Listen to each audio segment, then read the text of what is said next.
Hey everybody, welcome back to One Seed, One World. So first off, I want to apologize for any background noise that you may hear. I have a loudly snoring dog in the room. So if you get some background grumbles, that would be Abby, who is sleeping quite happily down at my feet here. But today I wanted to go over something that's a little bit different maybe for this channel. Generally, I'm showing you how to build things, how to plant things, gardening tips, bees, chickens, all that kind of thing. But today I'm going to give a little bit of feedback on a study that recently came out from Michigan University about the carbon footprint of gardens. There's been multiple articles now that have kind of summarized this study and have given their input or their take on it, as well as in the gardening and homesteading community on YouTube and other social media channels. There's been a lot of kind of upset people, I guess, fired up about these articles that have come out about the carbon footprint of gardens and that sort of thing. I follow tons of gardening channels and homesteading channels and prepping channels and all those kinds of things. And I have a lot of my favorites, from very small channels to very large channels. And there's been multiple ones that have given their feedback on this and are kind of fired up about it. Just in the last day or so, I watched a video from Jess at Roots and Refuge, who, gave her input on this and said that she has yet to see one real human agree with the articles. So I don't know if Jess will ever actually end up seeing this video, but Jess, I may be that one human being. And in this video, I'm going to break down why I agree with the study, as well as a little bit of flip side to it. So let's get into this. And I might be the outlier here in the feedback for this kind of thing. So, number one, this was a study that was done by Michigan University on comparing urban agriculture, urban farms and gardens, to conventional gardening. And in the study, they found that these UA, urban agriculture, was had a carbon footprint that was 6 times higher than conventional farming. I'm talking about like the big farms with the monoculture, the big tractors and reapers and fertilizers and all that. And so, understandably, at first glance, a lot of people are like, that's insane. There's no way. So the first part is pretty much all the videos that I've seen on YouTube are coming from gardeners and homesteaders that are not urban gardeners, but they keep referring to backyard gardens and their type of gardening. If you delve into the study, I went through and read the whole study and the supplemental information that they provided, and I will have links below where you can go read the study if you really want to, dive into all the science and their data and how it worked out, instead of reading the articles from Forbes and all these other places that have posted their summaries of it. It is focusing on basically urban gardening, which is within city limits or surrounding a city. It did not take into consideration us rural gardeners, people that might have an acre, 5 acres, 100 acres, that are gardening outside of like a city proper kind of thing. It was done in 5 different countries at 73 locations. It included Poland, France, Germany, the US, and the UK. Just for additional information, Poland actually had the best stats, and the U.S. came in second, just due to the practices that were used. In the study, they looked at a specific number of types of produce, things like onions and apples, melons, beans, tomatoes, and there was a few others that were included in the study. They also divided up into urban farms, ones that are, within a city proper, that are professionally managed, that it might be a larger scale. They looked at community gardens, things like allotments that are, I think, much more prevalent in the UK than here in the US, but were, shared type gardens. And then also they looked at individual gardeners. But again, it is in an urban area. We're not talking about rural areas. So that's the first part of it. Then they looked at specific things that would calculate into this carbon footprint, determination. And the main things that they looked at were infrastructure, things like building raised beds, sheds, gasoline that might be used for different equipment like a rototiller or something like that for tilling the ground. Then they also looked at things like soil and compost, how it was transported there, whether it was made on site, whether it was something that was upcycled or brought in from outside, and then also watering, like irrigation. Were they using rainwater? Were they using city water? Were they pumping it in? Were they bringing it in from somewhere else? Those kinds of things, as well as other things in the infrastructure like pathways. Do they have dirt pathways and paver stones or concrete, or all that kind of thing. And then they used the LCA method, which is basically a life cycle analysis of what a product or service has on the environment over the course of a specific period of time, and all the inputs that go into that, and then they break it down. It also breaks it down by per serving size. So they would look at the guidelines for a serving size and how much the carbon footprint was broken down into serving size. So when you look at these small inner city or surrounding city types of gardens, whether it's an urban farm, allotment, community garden, or single garden, those types of gardeners are not going to have the same benefits from a carbon footprint standpoint as those of us that are in more rural areas. They're going to have to probably be using city water versus, like, for me, I use well water and rainwater to water my garden. Now, they could get rainwater, and some of them do, but a lot of them may be using, water that's pumped in from the city. Or they might be hauling it in from outside.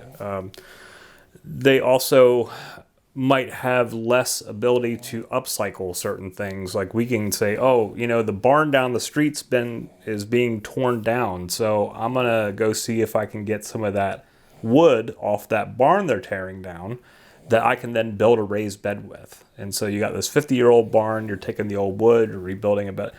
You might not get that as much in the city. So, there's those types of things to consider.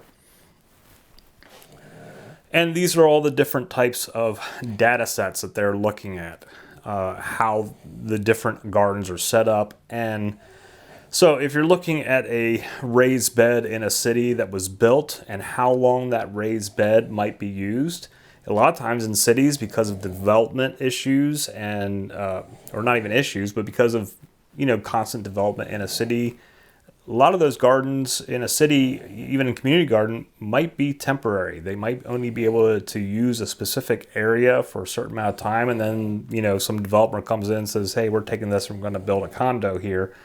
They got to tear everything down, move it somewhere else, and rebuild it again. And so that is adding to the carbon footprint of these different things. So when you look at these different types of inputs, especially because it's so very specific. They're only looking at certain crops within a city or city with surrounding an urban area around a city. And they're only looking at these 3 types of things: how they get their soil and compost, how they build their infrastructure, and what materials went into it, and how they're handling their water system. That is never going to be as efficient as a large-scale conventional farm. Ever. It's not going to happen. There are ways that they can improve on it, and it also will depend on the crops. They said, actually, like with tomatoes were actually kind of right in line with the same as conventional farming. They're just, for whatever reason, in that study, the way that they figured up the life cycle of the tomatoes per serving, that the input that went into it was just as carbon footprint effective as a conventional farm. But when you look at these big conventional farms, even though there's a lot of other issues, environmental issues with the monocropping, GMOs, fertilizers, pesticides, and all that, take all that out of it. If you're just looking at watering, compost soil, and things that they might have to input into it, building their tractors or whatever, the gasoline that goes into them, they are producing crops on a massive scale. So their carbon footprint input is going to, when you break it down as low as a carbon per serving size, they are doing massive more amounts. So it's spread out over so much more produce than a backyard gardener. You might build a raised bed. It's going to take you a lot longer to make up the difference of that, the carbon emission footprint thing that goes into what you're getting out of it from an environmental standpoint. It's going to take a lot longer for your tomato plants, your squash, and all that to reduce your carbon input from your initial build. But the longer that you have it, like if you have a raised bed that you build appropriately and with good materials that last you 20 years, it's going to be way more carbon efficient and environmentally efficient than if you build a bed and 2 years later you had to tear it down and build another one. So hopefully I'm explaining that well enough for that point to come across, that the longer that you have your infrastructure, the more environmentally friendly you are, because there's less materials that have to constantly be added to it. If you are making your own compost on site, it's going to be a lot better than if you're having compost trucked in or buying bags of it at Lowe's, those kinds of things. And so, because the farmers of big conventional farms, they get their initial infrastructure, but then it's spread out over a much larger amount of crop. When you break it down to a carbon per serving, or however you want to state it, they already have the edge, even if a lot of the other things that are going on are not as environmentally friendly. So the thing that you have to focus on is that this study is specific to carbon footprint and not all the other inputs. Like they do mention in the study itself how people that participate in these inner city gardens, urban farms, community gardens, and urban backyard gardening have lower stress rates. They tend to have better dietary functions isn't the right word, but a better diet. They're eating more fresh foods and that kind of thing. And overall, they're healthier, so there's less hospital visits.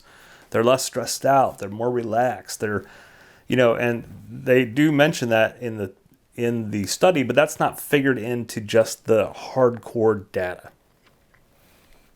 So there's a lot of other aspects to backyard gardening. Whether you're in a rural area or whether you are in the city, there's a lot of benefits to gardening, but that's not what this study was about. This study is just looking at specific things on specific crops in specific areas and how it compares to conventional gardening. So the way that I look at this study, because if you read the study itself, and again, like I said, I'll have a link so you can go if you want to delve into it. And some of it's kind of chewy. I mean, there's some stuff that I didn't quite understand everything they were talking about. There's a lot of scientific data. I had to go look some additional things up, and I am still going to do some further research on some of the things that they're talking about just so that I have a better understanding of it. And I would recommend that you would do the same. But if you take out all the other stuff and the emotions that go with it, that get us fired up, like they're attacking gardening, they don't want us to backyard garden anymore, this is the first step in taking it away. If you look at the study itself, I don't look at it like that at all. The study also had suggestions and showed ways on how these urban area gardens and small farms can improve their carbon footprint.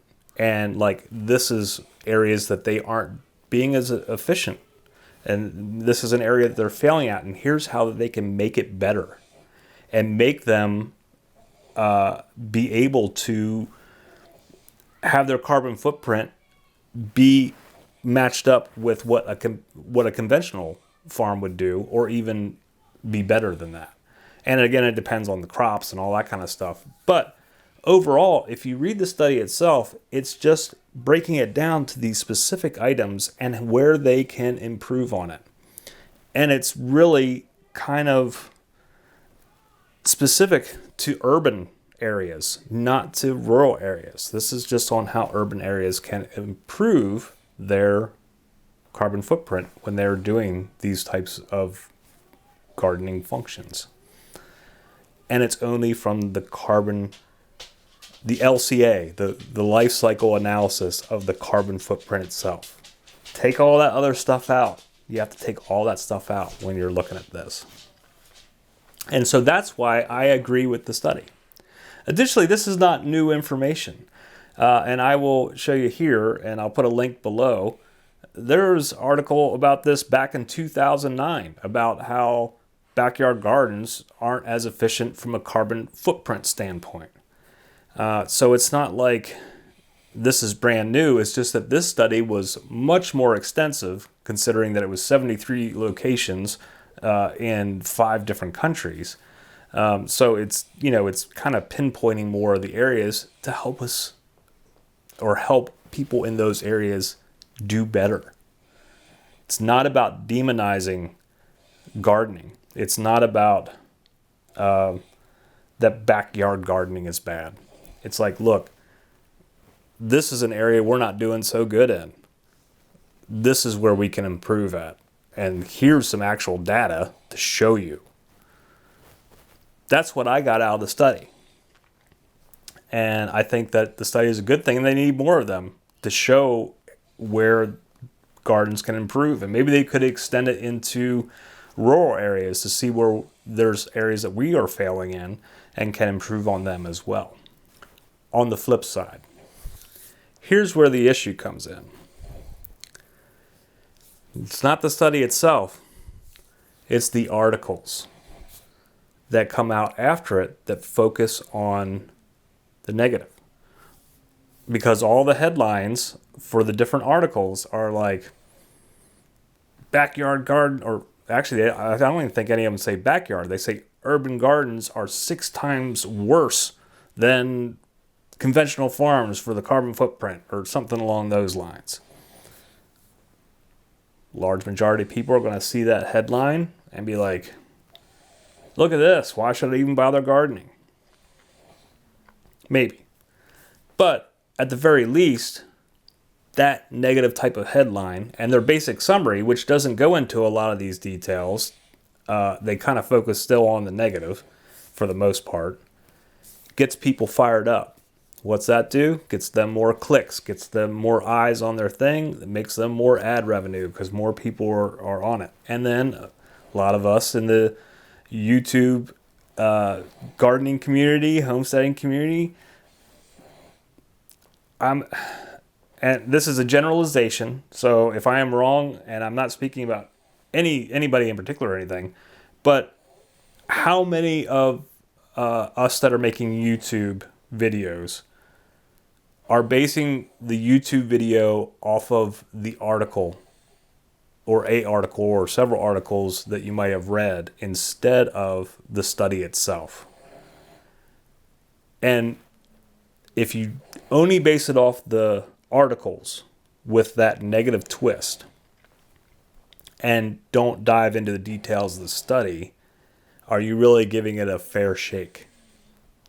Are you getting upset? And are you letting this take up space in your head for free when you don't need to? I always just try to.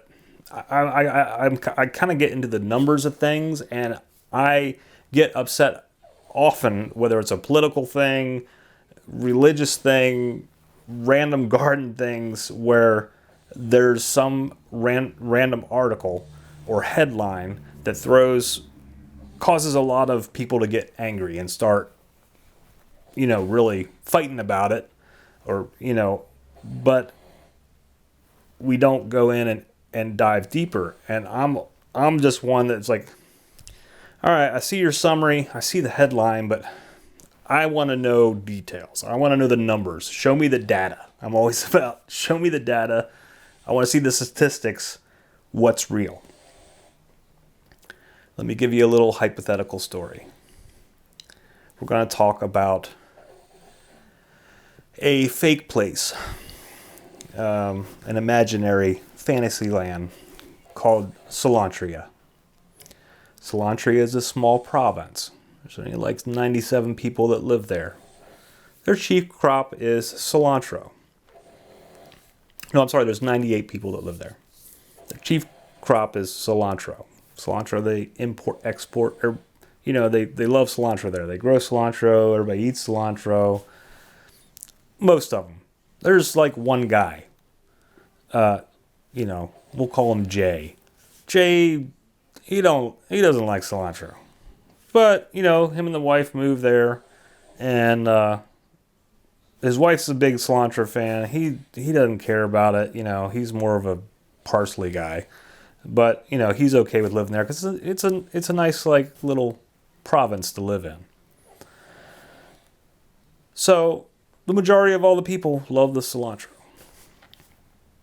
Then one day, a new couple move into town to even out that province at 100 residents.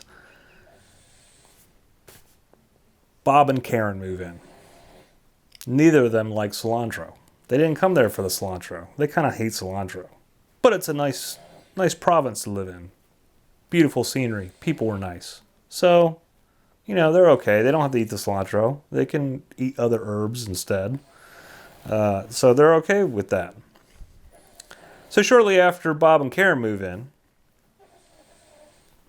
some big stream media journalist comes in and is doing a story about cilantro and interviews and surveys all the people of the province, all 100 of them, to get their take on cilantro.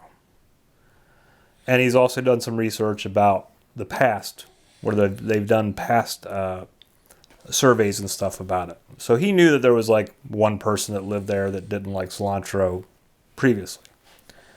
When I does this survey, now there's 3 people that don't like cilantro.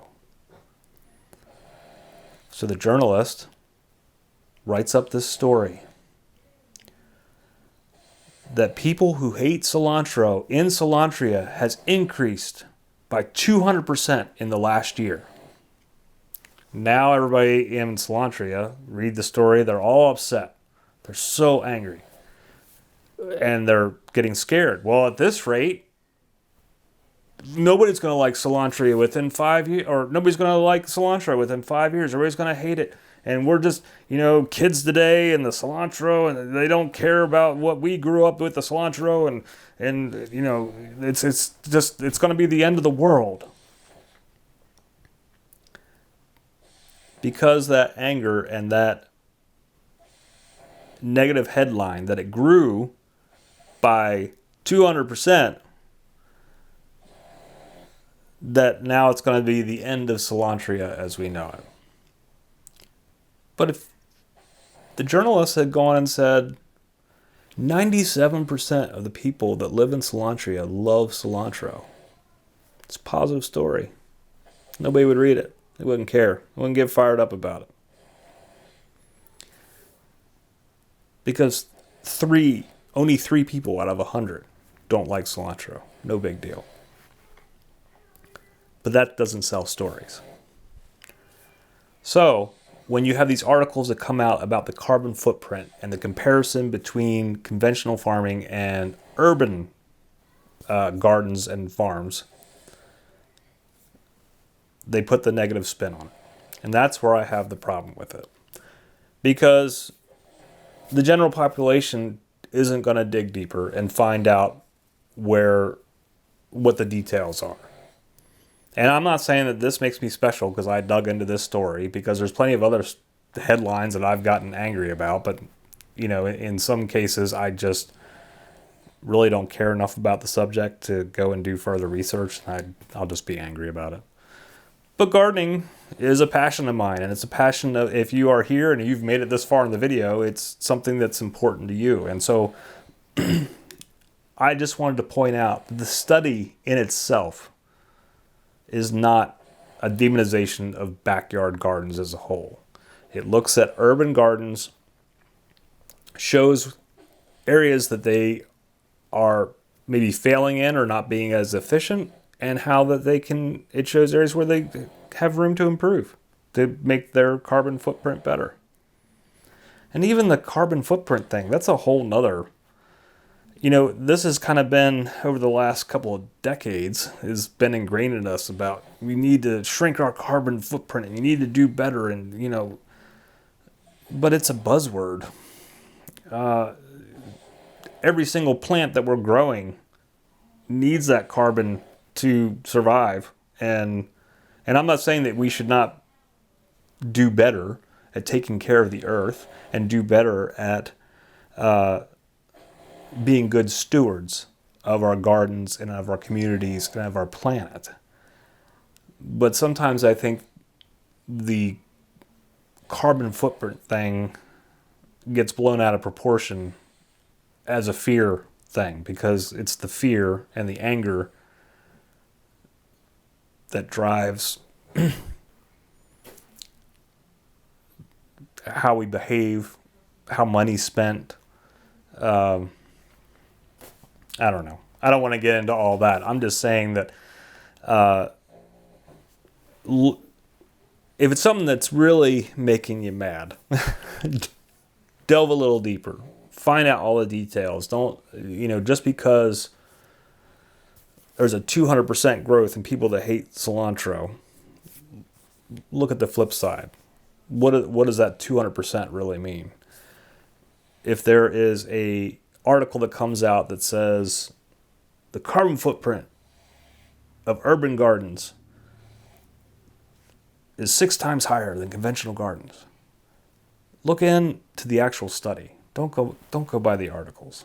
See what the actual study is for, and press for more studies, because the more that we learn and get the statistics and data, the better we can improve and become better stewards of the earth and make things better. And so I guess that's where I might be the dissenting voice in a lot of the gardening community right now that is angry about this statistic that came out and doesn't want to believe it, doesn't believe it, or thinks that there's some kind of agenda behind it. And I don't feel that way. I think it was a decent study on very specific items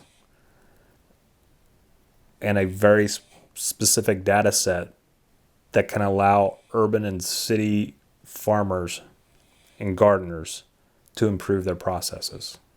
And I think that's all it was. So check out, if you want to get into it, check out the links below, the article from 2009 along with the new study. And that's my take.